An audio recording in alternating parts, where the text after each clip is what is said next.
మంత్రి పొంగులేటి జగిత్యాల పర్యటనలో మాజీ మంత్రి జీవన్ రెడ్డిని ఆలింగనం చేసుకున్న పోతే జీవన్ రెడ్డి దూరం జరుగుతూ నీ ఆలింగనం వద్దు, మీ రాజ్యం మీరే వెళ్ళుకోర్రి, మా పని అయిపోయిందని అన్నాడు.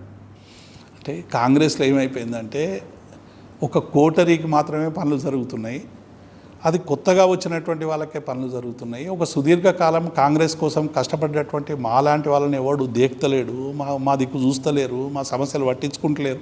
ఆవేదన కాంగ్రెస్ పార్టీలో రగులుతూ ఉన్నది. ఎమ్మెల్యేలు కూడా ఒక ప్రత్యేకంగా కొంతమంది సమావేశం పెట్టి కూడా గతంలో అటువంటి వార్త వచ్చింది. ఇవాళ అనేక మంది ఎమ్మెల్యేలు కూడా తీవ్రంగా అసంతృప్తున్నారని మాట వస్తూ ఉంది.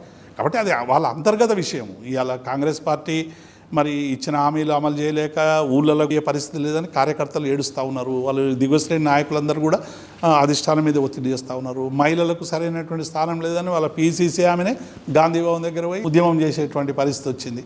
కాబట్టి ఇవన్నీ కూడా కాంగ్రెస్ పార్టీ, నేను అందుకే చెప్తున్నాను, రేవంత్ రెడ్డి పరిపాలనలో ఇలా అందరూ చివరికి కాంగ్రెస్లో ఉన్న ఒక తరం కూడా పూర్తిగా నిరాశ నిస్పృహలతో ఉన్నది. రేవంత్ రెడ్డి ఏ సభకు వెళ్ళినా అభివృద్ధి పనుల గురించి మాట్లాడతలేడు, ఓన్లీ కేసీఆర్ను తిట్టడమే పనిగా పెట్టుకున్నాడు. ఇప్పుడు నేను అదే చెప్తున్నా, ఈ రాష్ట్రంలో చావుకైనా పెళ్ళికైనా ఒకే మంత్రం అమలు అవుతుంది. చావుకు పోయినప్పుడు చావు మంత్రం చదవాలి, పెళ్ళికి పోయినప్పుడు పెళ్లి మంత్రం చదవాలి, ఇంకోటి ఫంక్షన్.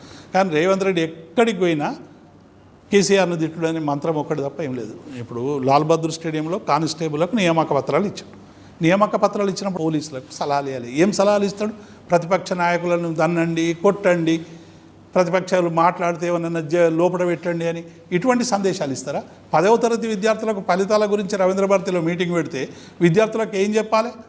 భావి భారత పౌరులు ఎట్లా కావాలి, ఈ తెలంగాణ చరిత్ర ఏంది, ఎట్లా ముందుకు పోవాలి, తెలంగాణను ఎట్లా కొట్లాడి తెచ్చుకున్నాం, ఎట్లా ముందుకు తీసుకుపోవాలి అనే విషయం చెప్పాలి కదా. ఎందుకంటే ఆయన తెలంగాణ పొట్లాడలేదు, ఏదో అలవోకగా ముఖ్యమంత్రి అయ్యిండు. కాబట్టి వాళ్ళకి ఏం చెప్తున్నాడు? స్టేచర్ నుంచి మార్చురీకి పోతాడని చెప్పి ఒక ఏజ్తో సంబంధం లేకుండా ఒక అత్యద్భుతమైనటువంటి కేసీఆర్ని పట్టుకొని ఇష్టం వచ్చినట్టు మాట్లాడే పద్ధతి చేస్తాను.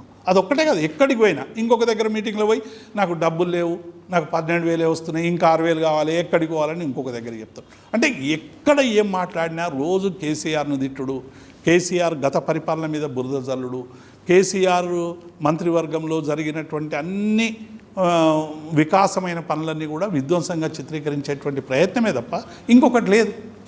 కాబట్టి డెఫినెట్గా ఇవాళ ప్రజలందరూ కూడా చాలా సీరియస్గా ఆలోచిస్తున్నారు, అర్థం చేసుకుంటారు. మునుపట్లాగా లేదు. ఇవాళ సోషల్ మీడియాలో తమకు కావలసినటువంటి సమాచారాన్ని తెలుసుకుంటున్నారు, ప్రజలు చైతన్యవంతులు అవుతున్నారు, అధికారులతో దగ్గరికి పోతున్నారు, నిలదీస్తున్నారు, నిరసిస్తున్నారు, ధర్నాలు చేస్తున్నారు, పోరాటాలు చేస్తూ ఉన్నారు. కాబట్టి తెలంగాణ ఒక సుదీర్ఘకాలం అనేక సామాజిక ఉద్యమాల కన్నది. ఈ మట్టిలోనే పోరాట గుణం ఉంది, ఈ మట్టిలోనే తిరుగుబాటు ఉంది, ఈ మట్టిలోనే గంగా జమున తహజీబ్ ఉంది, ఈ మట్టిలోనే ఎవరైనా అగ్రకుల దురహంకారంతో మాట్లాడితే వాళ్ళని తరిమేటువంటి శక్తి ఉంది. ఆఖరికి చివరికి జాడుకట్ట దగ్గర నుంచి AK-47 దాకా పట్టినటువంటి వీరులని కన్న తెలంగాణ. కాబట్టి ఈ తెలంగాణ మీద మీరు ఇష్టం వచ్చినట్టు మాట్లాడితే ఊరుకునేటువంటి ప్రయత్నం ఉండదు. ప్రజాస్వామికంగా రాజ్యాంగబద్ధంగా రావాల్సినటువంటి హక్కుల కోసం మీరు ఇచ్చిన మేనిఫెస్టోలో పెట్టినటువంటి హామీలు అమలయ్యేదాకా బీఆర్ఎస్ పార్టీ కేసీఆర్ గారి నాయకత్వంలో నిరంతరం కూడా వేటాడుతాం, ఆ సమస్యలు పరిష్కారం అయ్యేదాకా